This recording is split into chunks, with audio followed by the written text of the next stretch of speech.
Okay, everybody, I'd like to welcome you to our executive session meeting for Monday, November 29th, 2021. It's now 8 p.m. Present members we have with us at this point in time: Jeff Marsimo, Dean Packard, Jim Marine Sr., Tom McCarthy, George Valerie, Dave Gustafson, Don Allery, Ryan McCarthy, Mike Kimbar, Dave Bellantoni, and John Billis. Good evening, gentlemen. Nice to see you tonight. And we have a kind of lengthy agenda here, but some things we need to get going on with right away. So let's jump right into it. First thing on the agenda we have is the final season update. I think we're ready to go. I want to just recognize all the fine work that's been done through the class that we had, as well as all the meetings that we've had as well. So appreciate the work that Gus has put forth, Tommy, you as well, and anybody else who's taken part in any of the new class instruction, as well as the meetings we've had. Any discussion on the update for the season as we get ready to go? I did send out a thing today to all the new candidates, listing them as participants at the provisional scrimmages on Saturday, splitting them between Bartlett and Wachusett, suggesting strongly that they show up. It'll give them more of an opportunity to get on the floor in some competitive situations and to be observed by veteran people who can help them moving forward. Hopefully they'll all take advantage of it, because frankly, we need the bodies. Okay. So we're talking about at Bartlett and at Wachusett. That's correct. I'm just adding that as we speak right here. Okay. Anybody else want to chime in on that? Are those scrimmages? I can't find the agenda, so it's just Gus. It's just me being me. So we have 2 years worth of provisionals. No, we don't. That's the problem. Why didn't we, but that other year didn't finish their provisional? Yeah, they did. We didn't have it last year. 18, yes, 2018 did.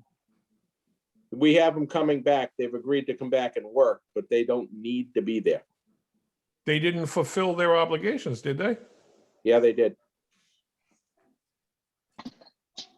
So we have just one class of 2019. Right. Then So we you have the gap year from last year where we had nobody.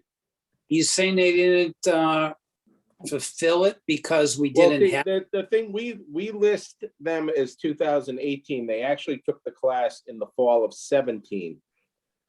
So they did provisional work in 18 and 19 in December of those 2 years.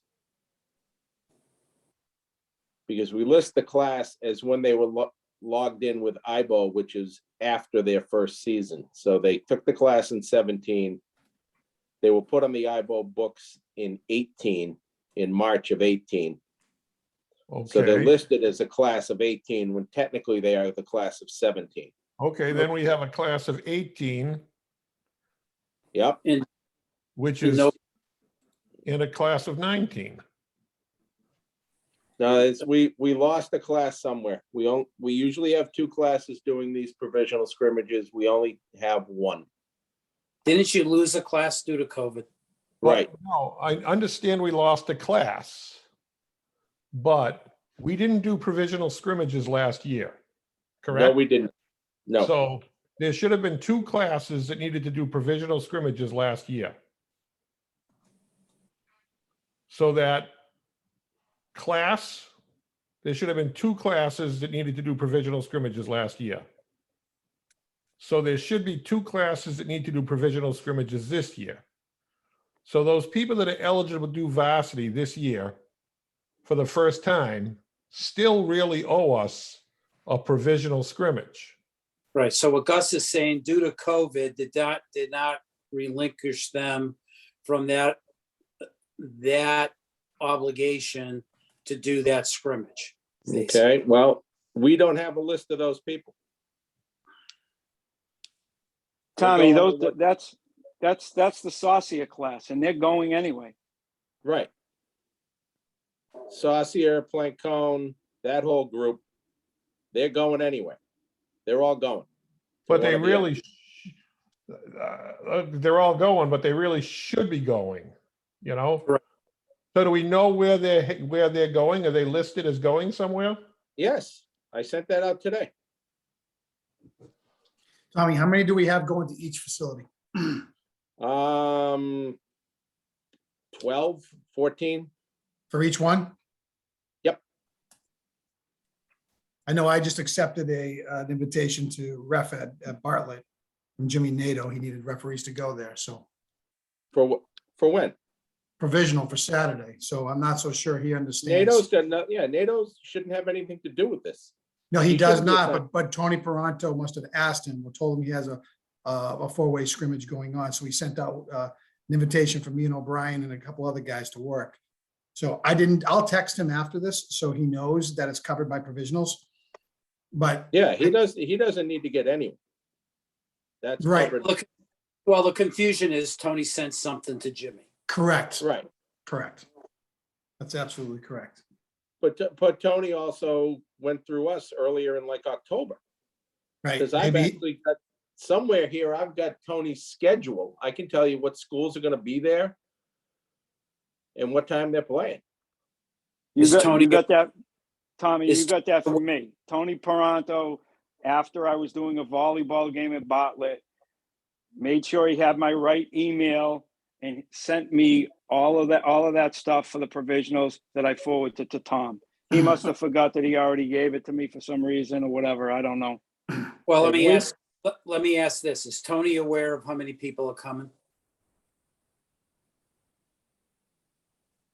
that's a good I have question. no I- idea. No, he doesn't even need to know that. Of course he does. Well, you need Why? to know that we're coming. We're Oh. handling it. That's always been the way. We're handling it. I told him that. We've That we've we're used handling it. this It has as a nothing to do provisional with how many scrimmage people are since we going. started doing provisional officiating. This has always been, and we added Wachusett because they needed people and we needed a place because guys were going to Bartlett and with only 2 courts and 5 teams, they weren't getting enough work.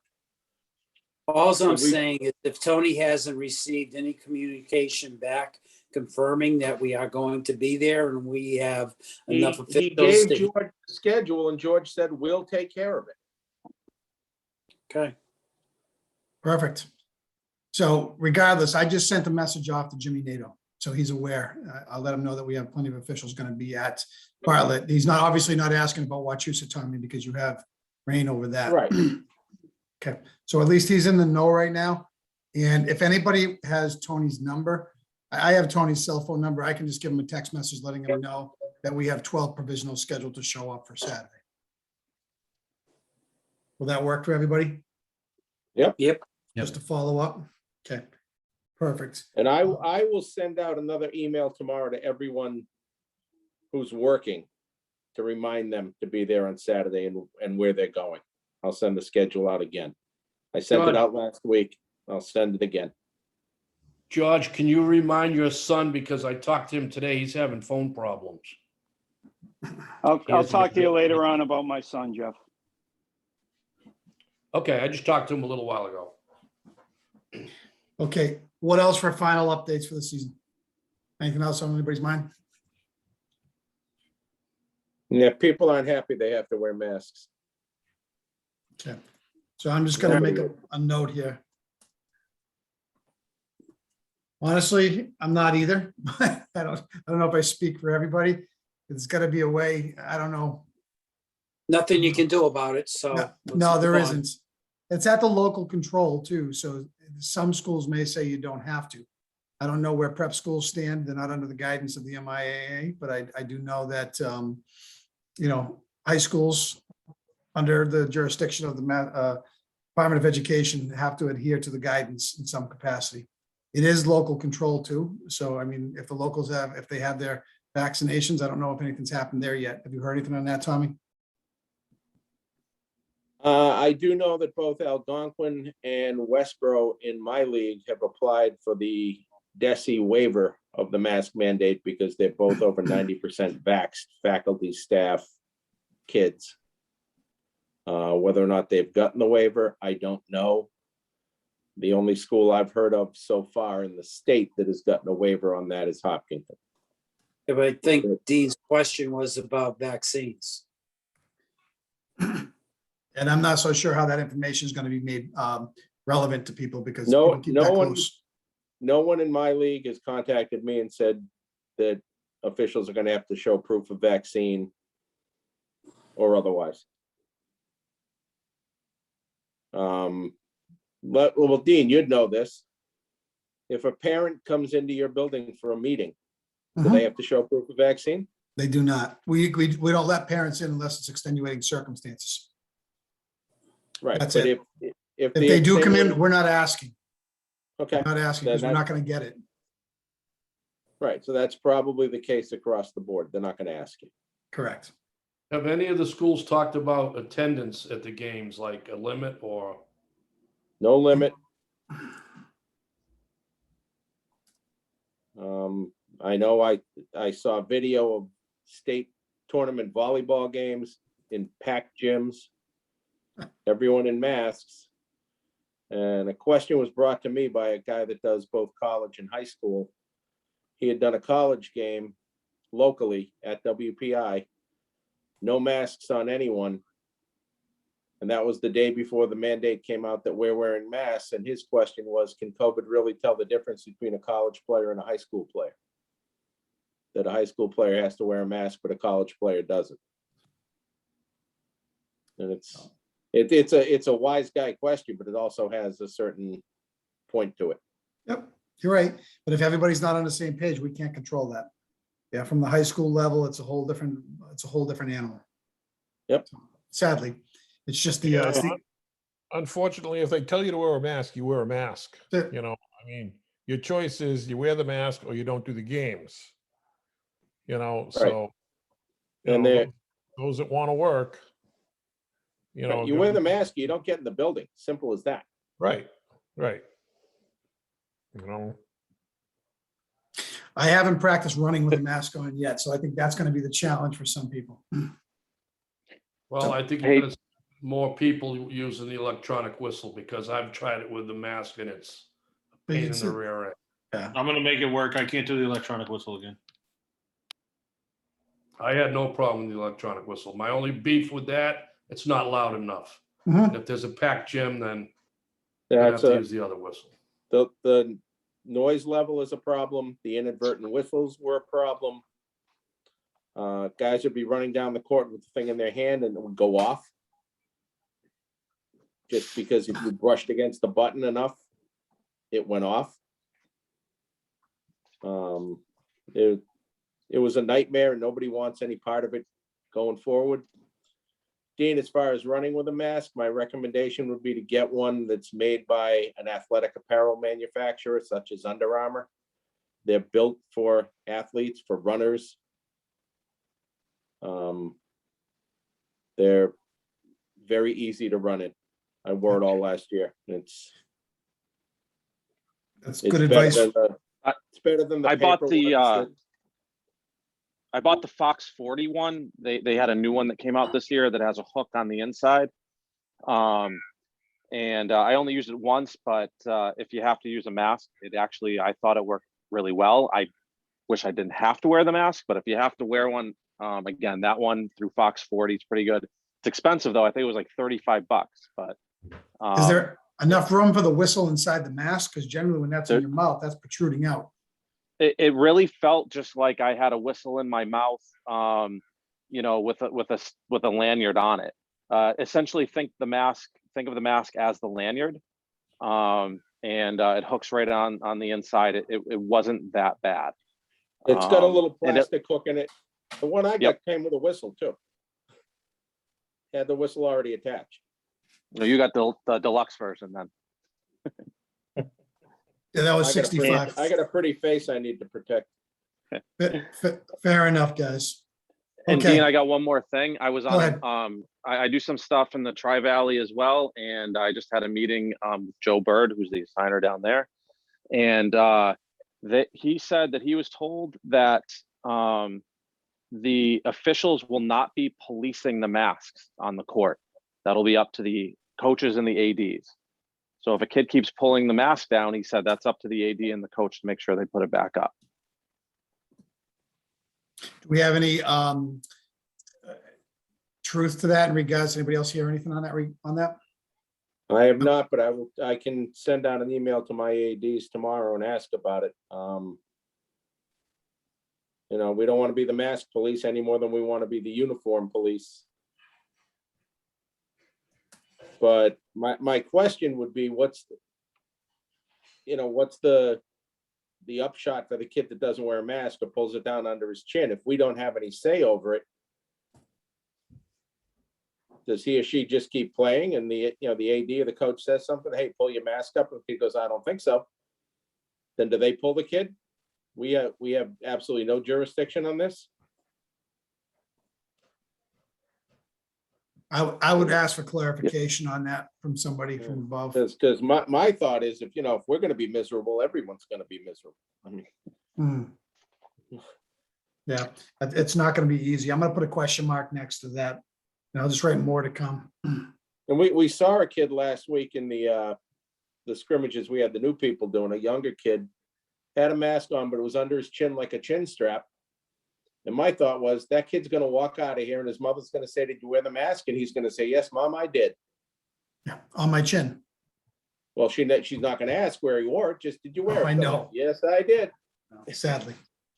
Yep. Sadly. Okay, but if we could, Tommy, if you could just try to get some clarification from somebody, or Gus, I don't know if you know anybody from the MIAA that we could reach out to, just so we can have a consistent message to all officials. Yeah, I think we want to pause before we send out a message. Let's make sure we get everything straight, don't just send something out.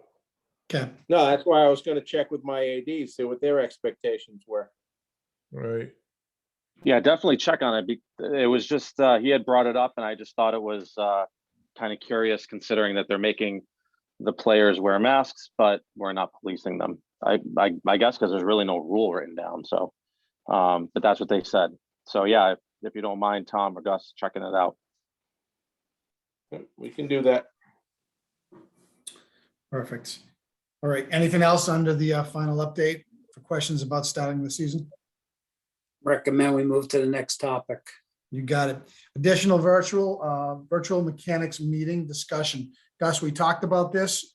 Do we want to do one virtual? Because we do have a handful of people that still haven't met this requirement. And if so, let's throw a date out there and let's get a link and let's get ready to rumble. We're running out of time. Well, Or you say, sorry, you missed it. I don't know. I mean, if our mechanics is if our mechanics is a mandatory mechanics, and we've got, say, 35 people that didn't show up for a mechanics meeting that work games, do they work games? Are they allowed to work games? Do they get fined for not making a mechanics meeting? There are no other mechanics meetings in the state. We're the only ones that really do one that's mandatory. Other than, I think Framingham does a mechanics meeting also. But I think they've already done theirs. I mean, what do you do with these people? It's a great question. It's part of their obligation to the board.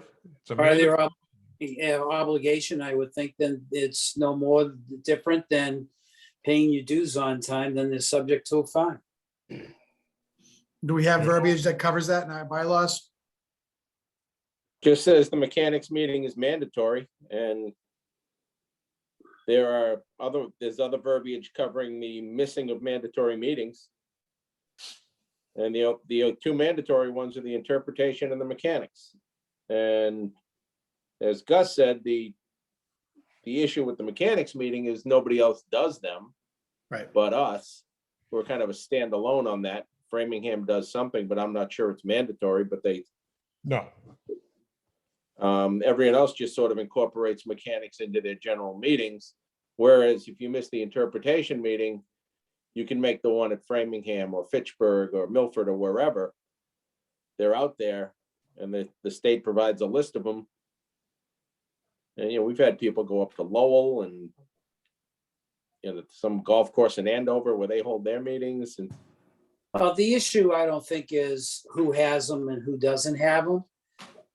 The issue is our board has two mandatory meetings. And that's the rules interpretation in the meeting. And part of the reasoning that the board has those those two meetings is that one of the, searching for the right word, but one of the goals or tenets of IBO is, we're a teaching organization. Part of the teaching is the teaching of the rules as well as training officials to be on the floor, and that's done via mechanics. I think the board does the right thing, and we don't ask a lot. We ask that they attend those two mandatory meetings. People know it, just like when they're supposed to pay their dues. And if they don't abide by the rules of the board, then they're subject to fine. And I mean, there's language in there that, we can fine people if they're in violation of what they're supposed to do in the board. So then we bring the people that missed the mechanics meeting before us, the same way we would for people that miss an interpretation meeting that don't make ours or anyone else's, and hear their story. Why did you miss? And then make a decision on it. George, how many did we have? I think we had we had a good amount, didn't we? 85 at the mechanics meeting. 85 at the meeting, out of how many? 120? Ish? We have 160 members right now. I mean, they're not all active. Yeah. I sent you an updated list. I got it actually today. yesterday. Another one. Yep. Those are on that list, the people that were not active that were made active. So that's why I just keep refreshing it for you. Yep. No, I appreciate so- that. Thank you. 85 out of, that 165 number is a little bit of a gray area because we don't know who's going to be inactive this year. I keep checks from people who said that they're active, who have been active for us how many years. So I don't know if we can give a true number on who needs mechanics meetings, but that's the range we're at. Okay, that presents a problem for us because I'm not going to call in 85 people. I think that's going to be a colossal waste of our time. Can we Open- move this to closed session, please? We could do that.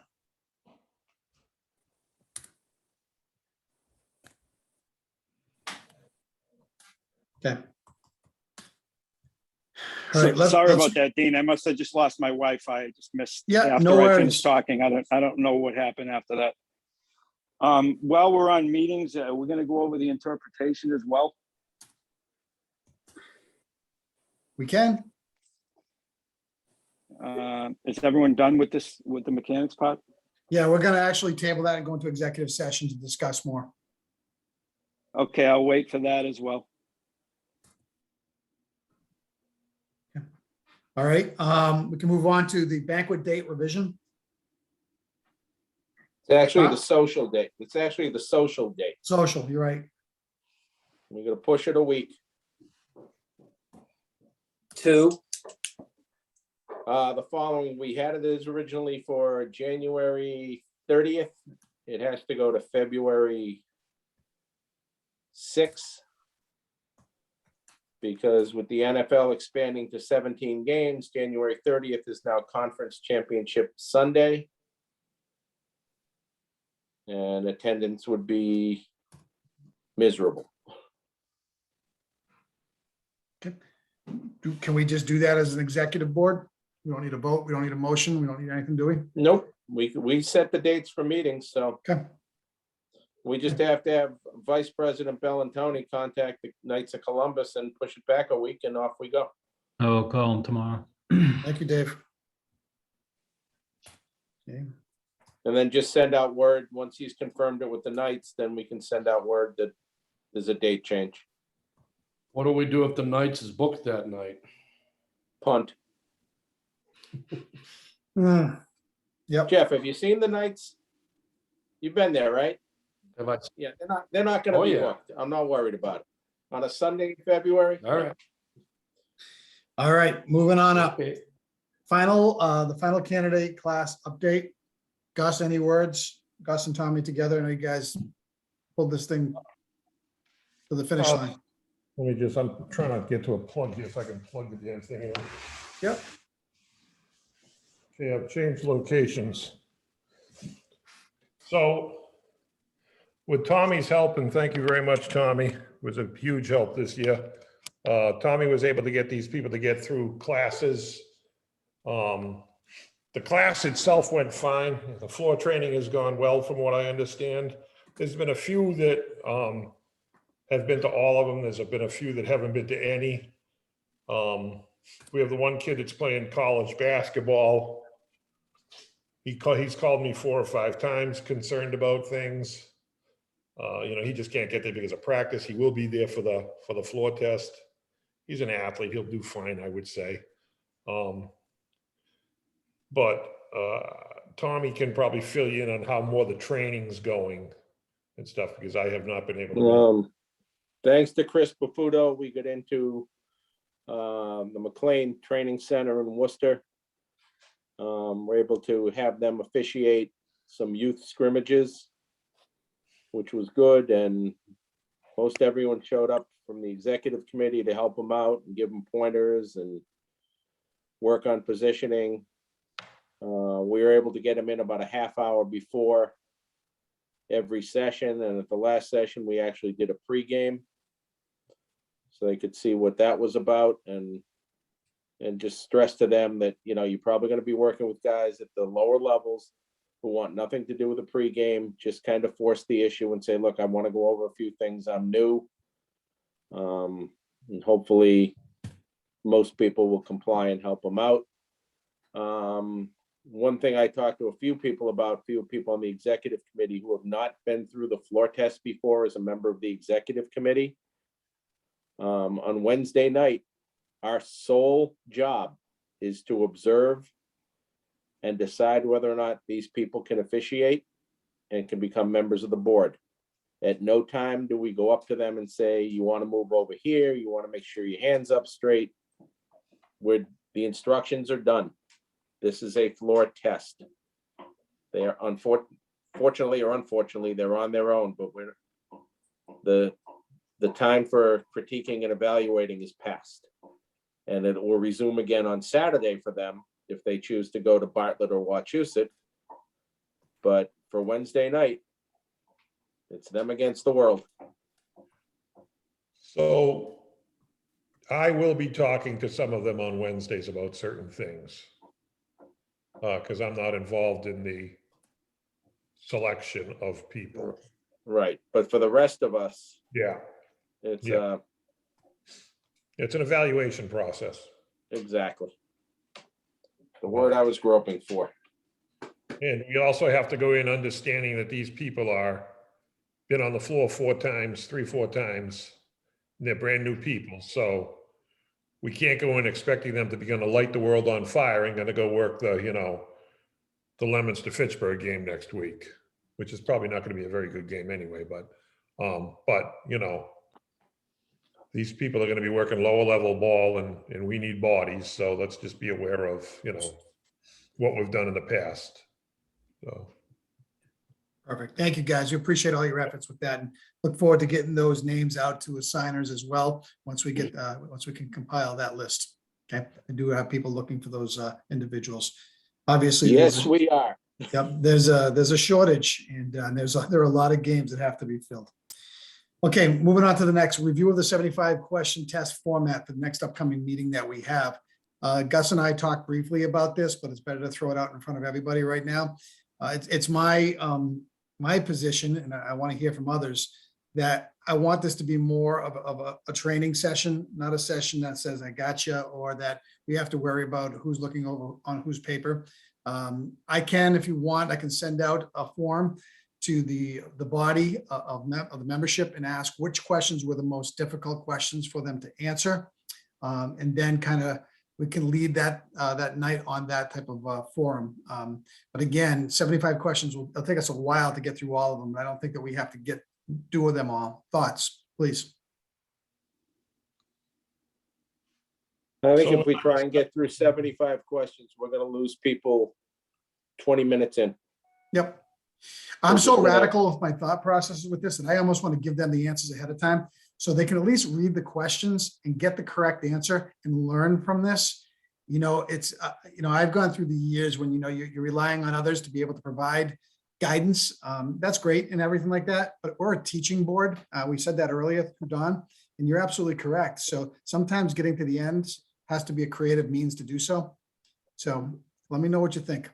So I that, think people are gonna get out of it asking specific questions than sitting there through every question and saying, oh, I got this one wrong, and circling the other answer. Like, I think having that open discussion, Dean, is gonna be more helpful than it is, again, losing people 15 to 20 minutes in. Anybody can copy answers in 5 minutes. That's all I'm going to say. And those get out there very quickly. I'm not saying that I'm trying to usurp the integrity of people, because I know there's a lot of people that still sit down and do it the right way. But the idea is to get them into the book, get them to review the questions, get them to understand the concepts. And we've got to be innovative and creative with our thought process. Yeah, I think every one of us at this meeting at one time or another has sat with a group of people doing this test Yep. with pizza and beer and whatever, and going through it, and at some points damn near fistfights over a yes or no answer, because someone is just dead set that it's yes, and sorry, Kevin, you're wrong. No, that wasn't Lakaya, but those were beneficial sessions for the people that were in them, because you exchanged ideas. And I think your idea of asking for the most difficult ones, that's going to trim a lot off of this. And you're going to go after questions that people had problems with, and which means you're going to grab their attention. Any other thoughts? so this meeting is December 6th, Mhm. which is a week from today. Yep.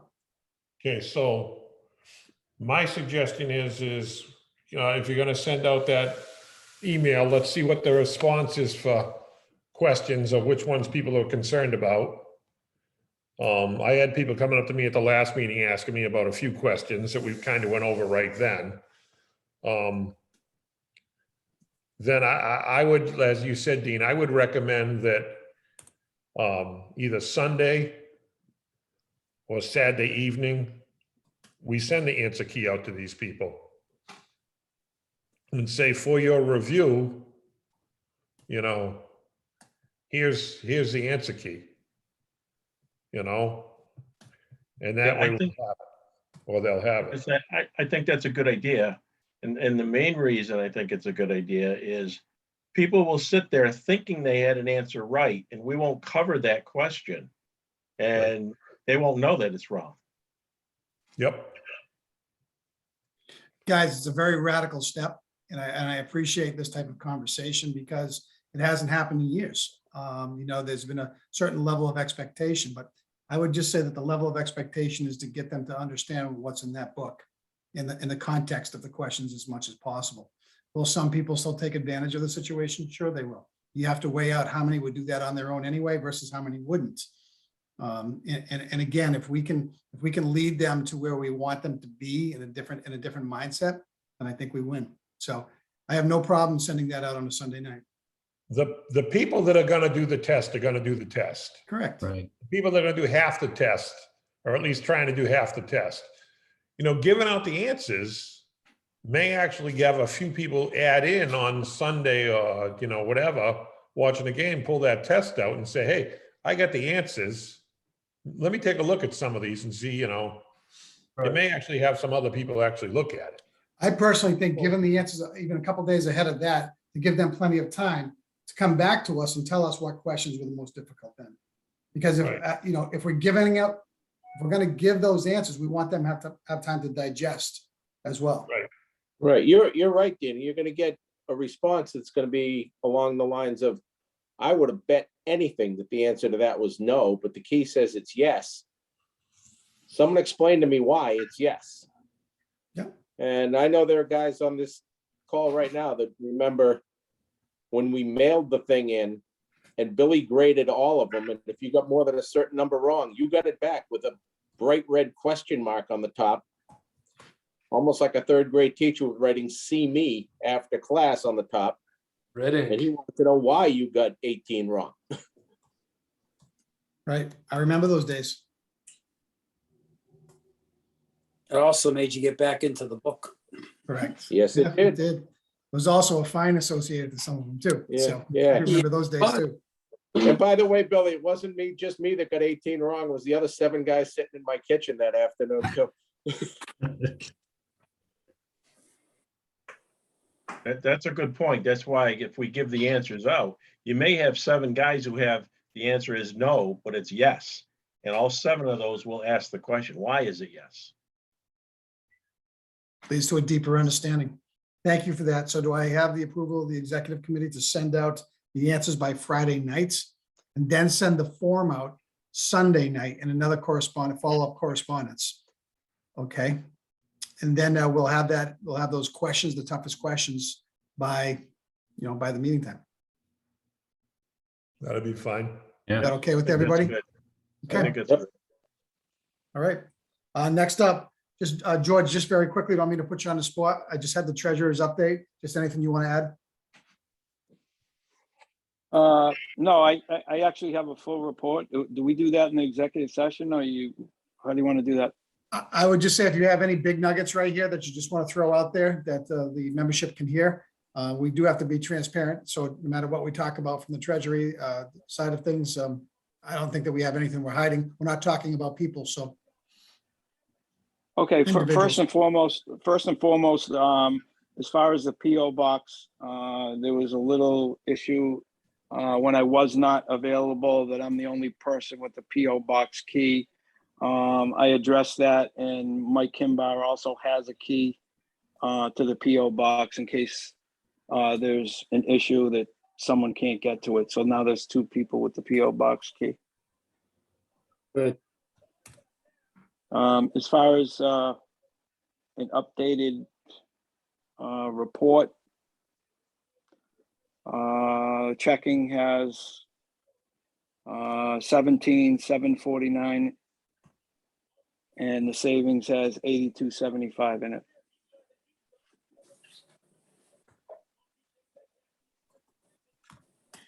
This is something further that I would get into when we get into executive session, not pertaining to that, but when we get into executive session. Thank you. okay, thank you. Appreciate it. Next up, the updated bylaws approved by the November 14, 2021 general meeting. I do want to thank Bruce Edwards and the committee that worked with Bruce, Tommy, and who else was with you, Tommy? Ryan, Jeff Marsimo, Mike Kimbar, Bruce Edwards, and myself. Great, thank you. You did a great job going through the existing bylaws, changing verbiage. You can see I added a link to the revised, approved, and adopted as of that meeting, so you can take a look at that and the link below on the agenda. Just to another set of eyes, we're definitely heading in the right direction and making the improvements and the adjustments as needed. So I want to publicly thank all of you for that. And that's what I have. That's all that I have here. At this point in time, do I have a motion to adjourn to go into executive session? So moved. Who's got the motion on the floor? Jim? I did. Okay, second? Second. Gus? All those in favor? Aye. Okay, it's unanimous. Okay, at this point in time, we're heading into executive session. The time is approximately 8:45 PM. Thank you for joining us tonight, and please watch for future correspondence coming to you over the next few days.